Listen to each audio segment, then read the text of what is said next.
दिनै 1986 मायथाइनि 3 October NDFB आफादनि जोनोम सान।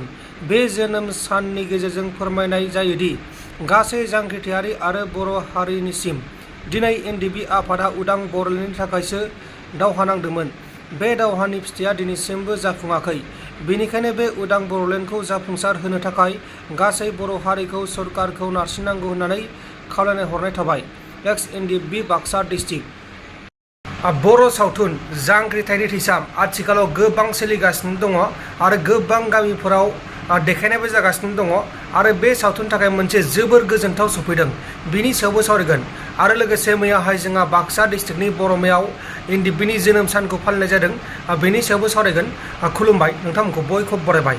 अब्ला जों गिबियावनो सावरायगोन जांख्रिथायनि थैसाम। जांख्रिथायनि थैसामा जोंनि बे आसामनि गुबुन गुबुन जिल्लाफोराव गोबां देखाय जागासिनो दङ आरो गोबां सुबुंफोरा बे सावथुनखौ गोबां अनसायदों आरो बे सावथुना 1 अक्ट'बरनिफ्राय मैयासिम 12 घन्टा जाबाय।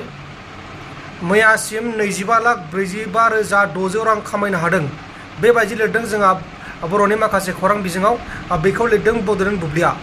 बेहाय लिरदों जे जांख्रिथायनि थैसाम आबुं बर' सावथुना थांनाय 1 अक्ट'बरनिफ्राय दिनैसिम 25,45,600 रां आरजिनो हाबाय। गोबां बाख्नायजाथाव आरो गोजोनथाव खौरां। जोंनि बर' सावथुना सानथामनि गेजेरावनो 25 लाख रां खामायनो हादों। जोबोर गोग्गाथाव बाथ्रा। बेनि सिगां बेबायदि रेकर्ड जों खोनाफेराखैमोन बा जों मिथिफेराखैमोन। दंबो जानो हागौ, नाथाय बेखौ जों खोनाफेराखैमन। नाथाय बेखौ जोङो दिनै खोनानो मोनबाय। जांख्रिथायनि थैसामा सानथामनि गेजेराव 1 अक्ट'बर, 2 अक्ट'बर, 3 अक्ट'बर बेखौ मैया होदोंमोन। दिनै 4 अक्ट'बर आरो दिनैबो खामायगासिनो दङ। दा बे सावथुना दिनैजों बेसेबां खामायगोन बेखौ आं मिथिला। जायखिजाया मैयासिम बे सावथुना 25 लाखनिबो बांसिन रांखौ खामायनो हादों बा आरजिदों। जोबोर गोजोनथाव खौरां। अब्ला दानिया फैदो जोंहा नेक्स्ट आपडेट माने बे आपडेट नङा, बे जाबाय मैयाहाय जोंहा बाक्सा डिस्ट्रिक्टनि सिङाव थानाय बर'मायाव माखासे सावगारिखौ नुगासिनो जानांगौ नोंथांमोना। बेहाय जोंहा बर'मायाव एक्स एनडिएफबि आफादा उदां बर'लेण्डनि थाखाय दावहा नांदोंमोन ना। बे दावहाया दा एनडिएफबिआथ' गैला नालाय, बेनिखायनो बिथांमोना बेखौ मान होनानै मैयाहाय आफादनि जोनोम सानखौ फालिनाय जादों। माखासे सावगारि दं, बेबायदिनो फालिनाय जादों। आरो बेनि गेजेरावनो जोंहा रन्जन दैमारि बिथांनि अनसुलि बिनानाव अनजाल दैमारि बिथांमोनाबो बिथांमोनखौ गाहाम हामलायनाय बावहरदों। आरो लोगोसे बिथाङा लिरहरदों जे आदामोननि केसआ दा सुप्रिम कर्टआव दं, बिनि थाखायनो CMखौबो लोगो हमबाय आरो दिल्लीयावबो थांबाय, नाथाय जेबो बुंस'या। बेबायदि लिरनानै हरदों। माखासे नै आं स्क्रिनाव होगासिनो दङ।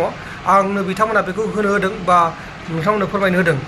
दा जियानो जादोंला मैयाहाय बे हाबाफारिया जोबना थांबाय आरो बिथांमोना मैया बेखौ जानो लुबैदोंमोन, नाथाय मैयाहाय समनि आंखाल, बेनिखायनो बेखौ मैया आं होनो हायाखैमोन। आरो बेखौ फालिदों जोंहा एक्स एनडिएफबि बाक्सा डिस्ट्रिक्टनिफ्राय। जोंहा बेखौ बाक्सा डिस्ट्रिक्टनि एक्स एनडिएफबि आदामोना फालिदों। दा बिथांमोना बेखौ फालिबाय। अब्ला लोगोफोर दिनै माखासे आपडेटफोरा बेखिनियानोमोन। जोबोर मोजां खौराङा बिसोरदि जोंहा जांख्रिथायनि थैसाम बे सावथुना नोगोद 25 लाखनिबो बांसिन रांखौ सानथामनि गेजेरावनो खामायनो हादों। बे मोनसे बिग रेकर्ड आरो बेयो जोंनि बर' फिल्माव मोनसे जांख्रिथाय लाबोदों बा मोनसे गोग्गाथाव लाबोदों। अब्ला लोगोफोर दिनै माखासे टपिकआ बेखिनियानोमोन। आरो जुदि नोंथांमोना बे चेनेलखौ गोदान फैनाय साबस्क्राइब खालामनो हायो। जुदि भिडिअखौ मोजां मोनदों लाइक खालामनो हायो। गोजोन्थों, एसेनोसै। जै बर' हारिनि। जों दा थांगासिनो दङ जोंहा गुवाहाटि जिल्ला एक्स एनडिएफबि आरो लोगोसे IIT गुवाहाटि बेजों जागोन मेचआ। माने बेजों कम्पिटिसन जागोन, सोर सासेया देरहायो बिनि उनाव आरो बेलेगजों जालायगोन आरो। जायखिया गिबि गेमाव जोंहा दिनै एक्स एनडिएफबि आरो IIT गुवाहाटि जा जों थांगासिनो दं। नै जों दा गरसक मोनबाय, अखा हागासिनो दङ, गोबां अखा हादों। नै नायबानो जाबाय।